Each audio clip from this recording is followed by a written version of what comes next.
우리 함께 신앙 고백합니다. 나는 전능하신 아버지 하나님 천지의 창조주를 믿습니다. 나는 그의 유일하신 아들 우리 주 예수 그리스도를 믿습니다. 그는 성령으로 잉태되어 동정녀 마리아에게 나시고 본디오 빌라도에게 고난을 받아 십자가에 못 박혀 죽으시고 장사된 지 사흘 만에 죽은 자 가운데서 다시 살아나셨으며 하늘에 오르시어 전능하신 아버지 하나님 우편에 앉아 계시다가 거기로부터 살아있는 자와 죽은 자를 심판으로 오십니다. 나는 성령을 믿으며 거룩한 공교회와 성도의 교제와 죄를 용서받는 것과 몸의 부활과 영생을 믿습니다. 아멘. 오늘 선포되어질 하나님의 말씀은 누가복음 20장 9절에서 18절까지 말씀을 교독하겠습니다. 누가복음 20장 9절에서 18절까지 말씀입니다. 교독합니다. 그가 또 이 비유로 백성에게 말씀하시기 시작하시니라. 한 사람이 포도원을 만들어 농부들에게 새로 주고 타국에 가서 오래 있다가 때가 이름에 포도원 소출 얼마를 바치게 하려고 한 종을 농부들에게 보내니 농부들이 종을 몹시 때리고 거저 보내었거늘 다시 다른 종을 보내니 그도 몹시 때리고 능욕하고 거저 보내었거늘 다시 세 번째 종을 보내니 이 종도 상하게 하고 내쫓은지라. 포도원 주인이 이르되 어찌할까? 내 사랑하는 아들을 보내리니 그들이 혹 그는 존대하리라 하였더니 농부들이 그를 보고 서로 의논하여 이르되 이는 상속자니 죽이고 그 유산을 우리의 것으로 만들자 하고 포도원 밖에 내쫓아 죽였느니라. 그런즉 포도원 주인이 이 사람들을 어떻게 하겠느냐? 와서 그 농부들을 진멸하고 포도원을 다른 사람들에게 주리라 하시니 사람들이 듣고 이르되 그렇게 되지 말아야. 그들을 보시며 이르시되 그러면 기록된 바 건축자들의 버린 돌이 모퉁이의 머릿돌이 되었느니라 함이 어찌미냐? 무릇 이 돌 위에 떨어지는 자는 깨어지겠고 이 돌이 사람 위에 떨어지면 그를 가루로 만들어 흩으리라 하시니라. 아멘. 우리 앞뒤좌우 인사합니다. 축복합니다. 성령 충만 행복하십시오. 인사합니다. 축복합니다. 성령 충만 행복하십시오. 자기 본분을 잊은 자들의 최후라고 하는 제목으로 여러분과 함께 말씀을 나누겠습니다. 우리 인간은 다른 피조물과 다른 점이 하나 있는데 바로 기억입니다. 그렇지만 우리가 때로 돌아보게 되면 소중한 것은 기억하지 못하고 또 잊어야 될 것은 기억하는 그런 어리석음을 보일 때가 있습니다.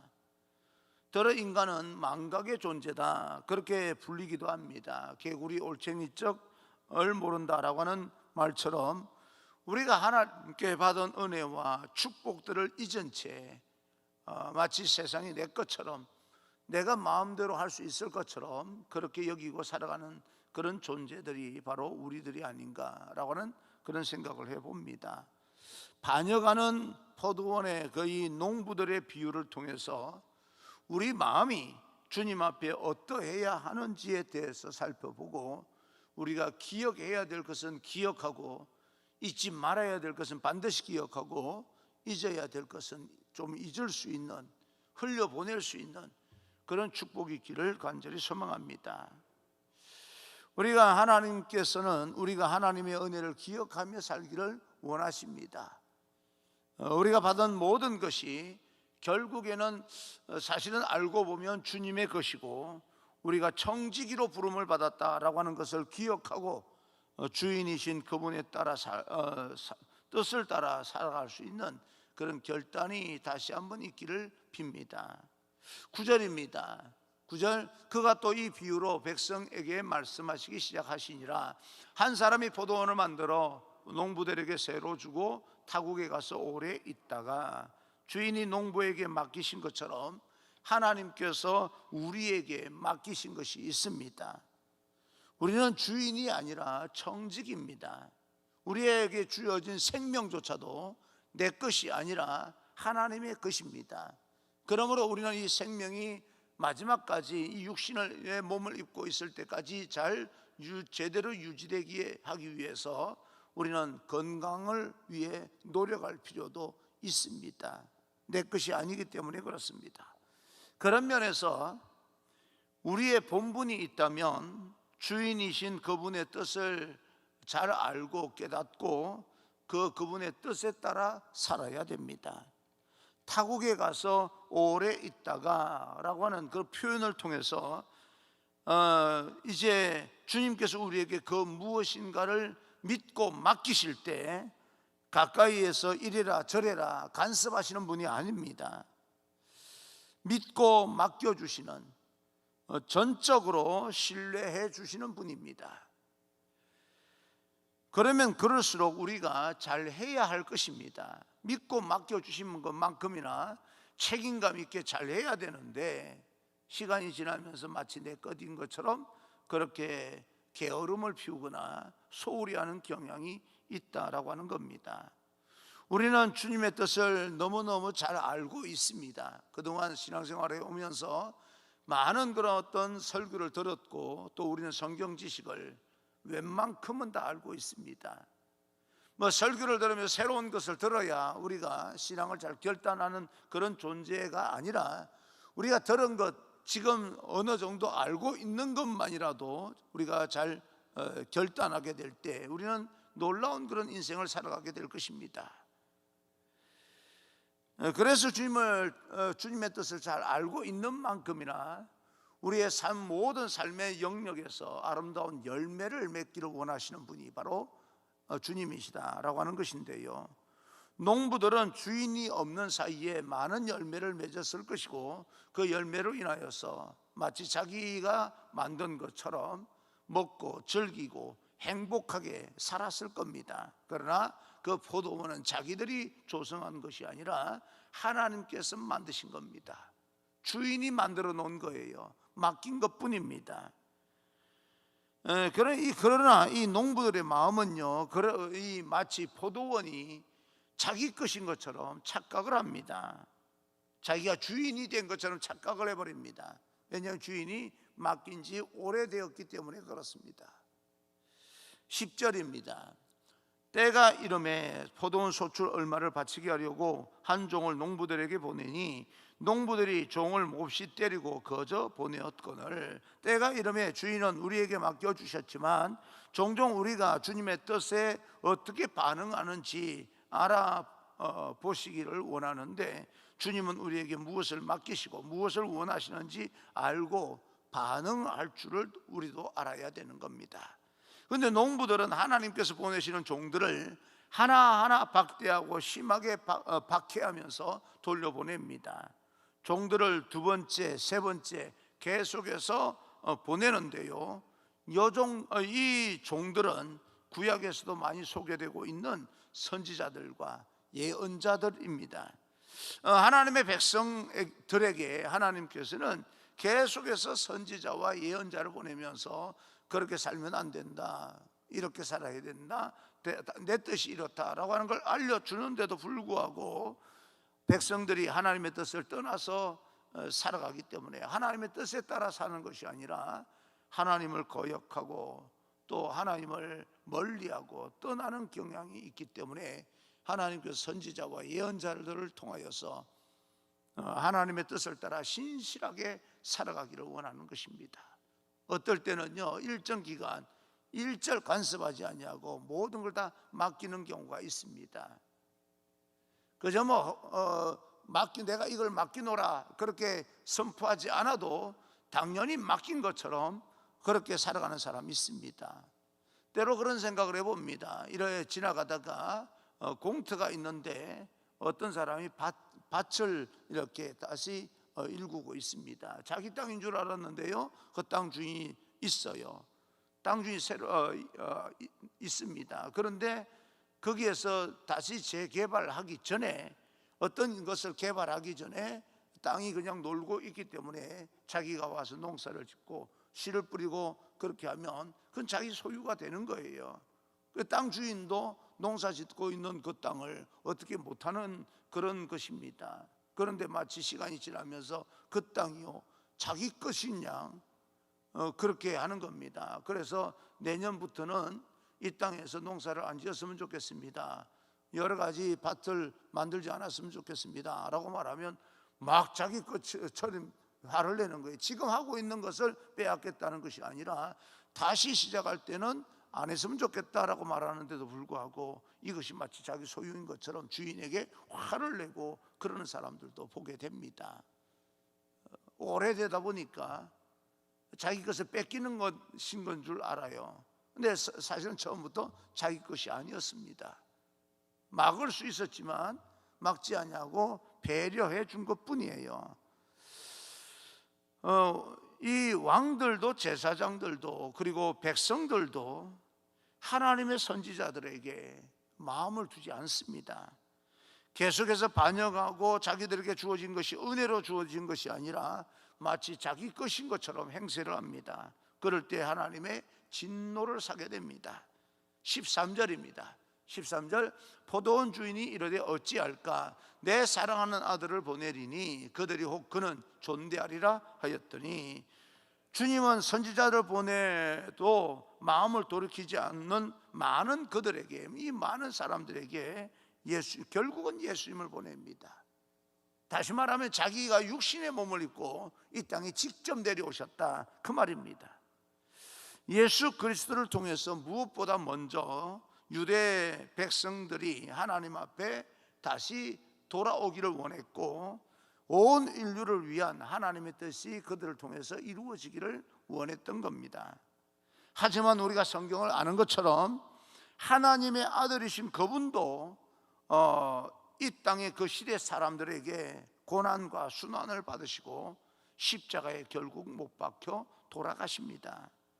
이 비유의 말씀은요 인간의 악함과 반역을 보여주고 있는데 우리가 얼마나 하나님 앞에 악한 존재임을 우리는 다시 한번 보게 됩니다. 하나님께서 우리에게 주신 것들을 은혜로 감사하기보다는 마치 그것이 우리 것인 것처럼 우리가 주인 행세하는 것이 얼마나 악한 짓인가라고 하는 것을 이 비유를 통해서 말씀하고 있는 겁니다. 땅의 주인이 돌아왔지만 이제 땅의 주인도 눈에 보이지 않습니다. 이 주인을 죽이면 우리가 주인이 되겠구나라고 하는 그런 생각밖에 하지 않는 겁니다. 한편으로는 주님의 마음을 한번 돌아봅니다. 그럼에도 불구하고 오래 참으시고 어찌하지 아니하시고 그까지 그들을 품어주시면서 구원하시기 원했던 주님의 마음, 하나님의 마음, 신실하지도 아니하고 반역하는 우리를 기다리시면서 기회를 주시는 그 하나님을 보면서 우리도 주님의 마음을 만약에 배운다면 우리에게 반역하고 마음으로 다가오는 계속 심각한 문제를 일으키는 그런 사람들에게도 오래 참고 기다릴 줄 아는 그 주님의 마음을 본받아야 될 것이다 라고 생각을 합니다. 내가 싫어서 떠난 사람들에게도 우리가 그 독을 품고 그러는 것이 아니라 그래도 또 다른 데 가서 잘 살면 되는 거지, 그래 또 돌아오면 잘 받아주면 되는 거지 라고 하는 그 주님의 마음을 좀 배웠으면 좋겠다라고 하는 그런 바람으로 하나님 앞에 기도합니다. 이 비유에서 주인은 아들을 보내면 존중하지 않겠느냐라고 하는 기대의 마음을 가지고 보내지만 그 사람들은 그렇게 하지 않습니다. 하나님은 여전히 우리의 악함을 아시고도 선한 응답을 기대하고 계십니다. 언젠가는 변하겠지, 언젠가는 돌아오겠지. 너그럽고 오래 참으시는 하나님의 성품, 정말 우리가 좀 기도 중에 배워야 되고 성품을 또 우리는 받아들여야 됩니다. 그런데 그런 하나님의 마음과 달리 그럼에도 불구하고 인간은 계속해서 패여갑니다. 14절 15절입니다. 농부들은 그를 보고 서로 의논하여 이르되 이는 상속자니 죽이고 그 유산을 우리 것으로 만들자 하고 포도원 밖에 내쫓아 죽였느니라. 그런즉 포도원 주인이 이 사람들을 어떻게 하겠느냐. 이 끔찍한 비극적인 사건에서 주님은 우리에게 말씀합니다. 우리에게 존재하는 모든 것, 사욕과 재능과 그리고 또 모든 일들이 우리의 것인가 주님 것인가. 우리는 종종요 신앙생활을 하면서 그렇게 고백하며 살아갑니다. 주님이 내게 은혜를 베푸셨다, 우리에게 맡기신 것이다 라고 고백을 하며 살아가지만, 그러나 이것에 대한 소유권이, 말은 주님께서 주셨고 주님의 은혜라고 말하지만 가만히 행동하고 또 그것을 사용하는 모습을 보게 되면 소유권이 마치 자기에게 있는 것처럼 그렇게 살아가는 사람들이 대부분인 것을 보게 됩니다. 이것은 나의 사역이고, 이것은 내 교회고, 내 자식이고, 이것은 나의 일이다 라고 말할 때, 그 내 일, 나의 일, 내 것 이러는 어떤 표현 가운데 하나님께서 맡겨주신 내 것이기 때문에 내가 청지기 역할을 잘 관리해야 된다, 최선을 다하고 맡은 자에게 구할 것은 충성이라고 했으니까 게으름 비우지 않냐고, 내 것이 아니라 할지라도 하나님 것이라 할지라도 충성하면 되는데, 이게 내 소유일 때 충성하고 내 것이 되지 못한다라고 생각하면 게으름 피우고 이런 어떤 태도들을 보게 되는 겁니다. 그래서 우리는 주인 행세를 하게 되는 것이고, 하나님의 뜻보다는 내 의도대로 모든 것을 성취해 가려고 하고, 하나님께로부터 받은 것이 아니라 나의 노력으로 얻어진 것처럼 여기게 되는 겁니다. 이스라엘 백성들이 약속의 땅 가나안을 얻었을 때에도, 애굽에서 노예 생활할 때에도 값없이 주어져서 얻었음에도 불구하고 그곳에 가나안 땅에 실제로 정착하게 될 때 집을 짓고 좋은 터를 구축하기 시작하면서 우리의 손으로, 우리의 능으로 이 모든 것을 얻었다라고 하는 그런 패역한 모습을 이제 지니는 것을 보게 됩니다. 그 땅은 그들이 얻은 것이 아닙니다. 하나님께서 주신 겁니다.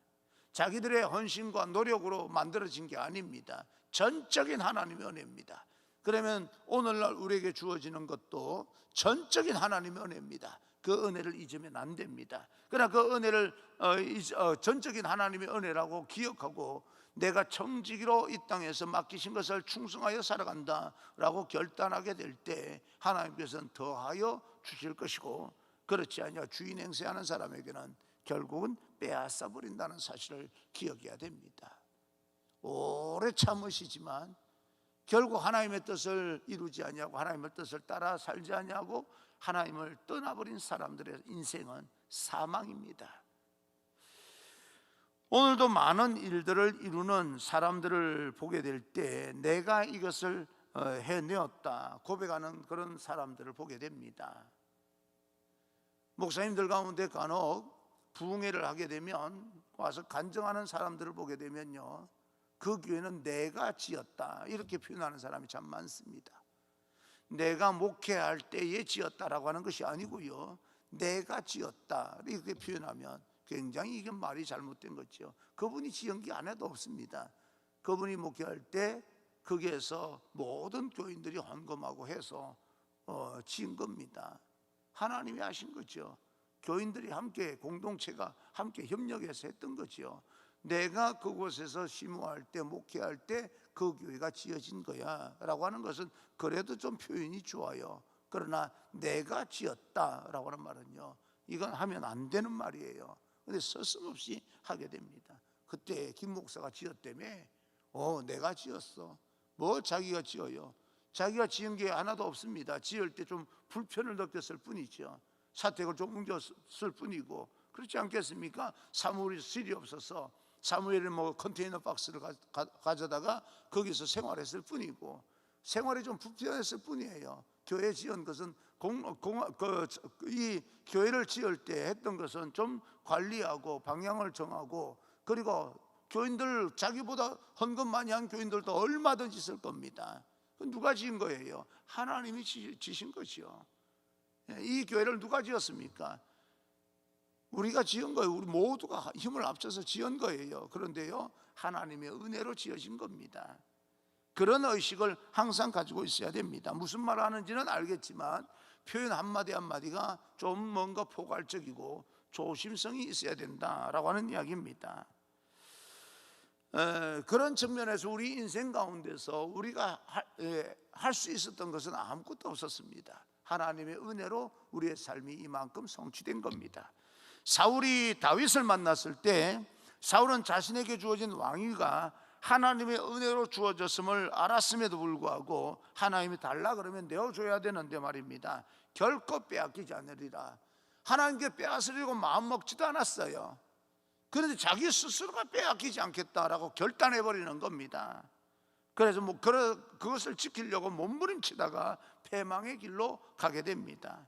예수님을 죽이려고 하는 종교 지도자들도 하나님께서 그들에게 진노하고 계신다는 사실을 알게 되었을 때 그들의 마음을 돌이키고 회개하면 됩니다. 하나님 앞으로 돌아오면 끝나요. 그런데 결국은 돌이키지 아니하고 끝까지 그것을 빼앗기지 않으려고, 언제 하나님을 빼앗으려고 온 겁니까? 하나님께서 풍성하게 하기 위해서 오신 거지요.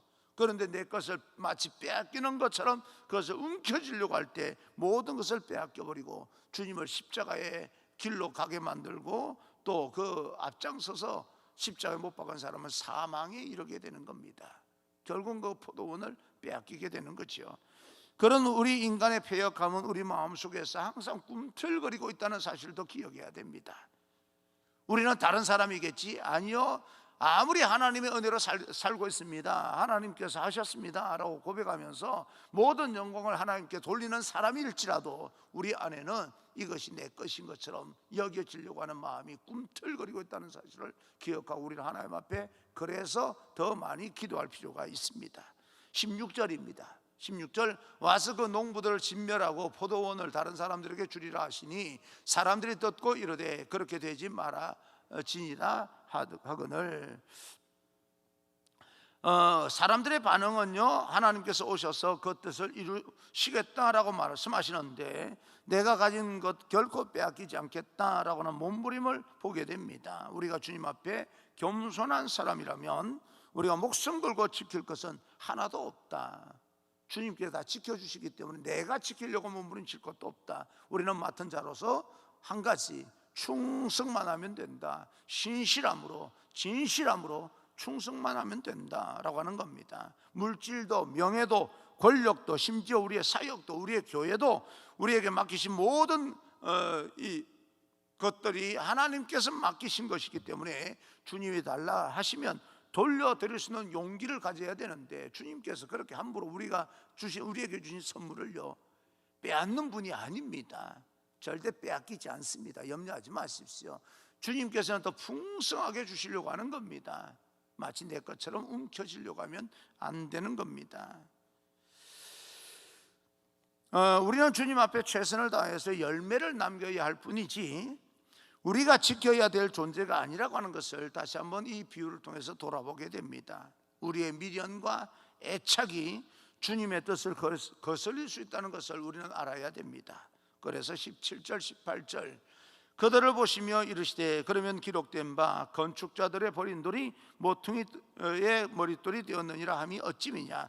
무릇 이 돌 위에 떨어지는 자는 깨어지겠고 이 돌이 사람 위에 떨어지면 그를 가루로 만들어 흩으리라 하시니라. 십자가의 죽음으로 버림받은 예수님께서 구원의 기초가 된다는 사실을 말씀하고 있습니다.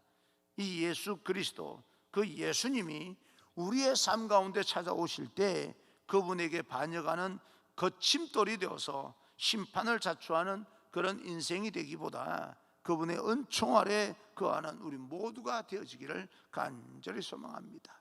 우리의 삶 속에서 주님이 주인 되심을 기억하고 또 우리에게 있는 모든 것이 그분의 것이고 우리는 다만 그 모든 것을 맡아 관리하는 청직이임을 기억하고 우리의 신실한 사람이 되기를 주님 이름으로 축복합니다. 우리가 맡은 모든 직분들 청지기의 직분입니다. 내 것이 아닙니다. 제가 이 교회 주인이 아닙니다.